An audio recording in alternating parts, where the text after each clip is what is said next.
नमस्ते, मी Snehal गरपणकर. SP9 मराठीमध्ये आपलं पुन्हा एकदा स्वागत. तर पाहूयात आजची इन्फॉर्मेटिव्ह न्यूज.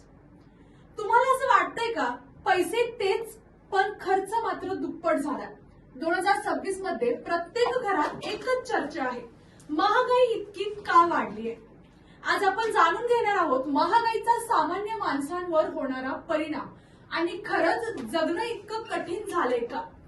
आताची करंट सिच्युएशन जर पाहायला गेलं तर सध्या देशभरात महागाईने उच्चांक गाठला आहे.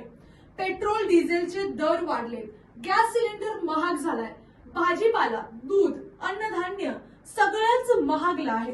मध्यमवर्गीय कुटुंबियांसाठी ही मोठी चिंता बनलेली आहे. पूर्वी जेवढ्या पैशाला महिन्याचा खर्च भागायचा तोच खर्च आता अर्धा महिनाच संपतोय. कॉमन पीपल यांच्यावरती होणारा इम्पॅक्ट काय आहे? महागाईचा सर्वात मोठा परिणाम सामान्य नागरिकांवर होत आहे, तो म्हणजे घर खर्च सांभाळणं कठीण होत चाललेलं आहे. बचत कमी होत आहे, EMI आणि बिल्सचा ताण वाढतोय. एका गृहिणीचं म्हणणं आहे की आधी 1000 रुपयात भरपूर सामान यायचं, आता 1000 रुपयात काहीच मिळत नाही. तरुण वर्गांसाठी ही परिस्थिती आव्हानात्मक आहे. पगार वाढत नाहीये पण खर्च मात्र वाढताना दिसत आहे.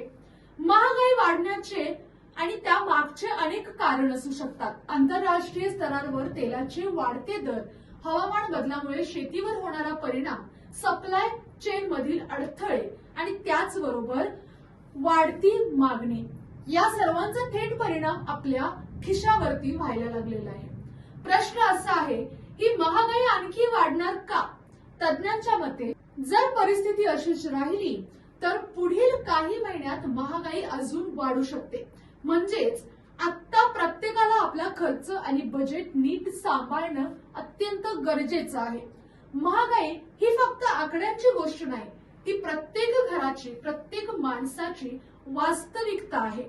आज गरज आहे जागरूक होण्याची आणि योग्य आर्थिक निर्णय घेण्याची, कारण 2026 मध्ये जगणं फक्त कमवण्यावर नाही तर योग्य पद्धतीने खर्च करण्यावरती अवलंबून आहे. तर या आणि अशाच इन्फॉर्मेटिव्ह न्यूज साठी पाहत राहा SP9 Marathi. Your time your news. धन्यवाद.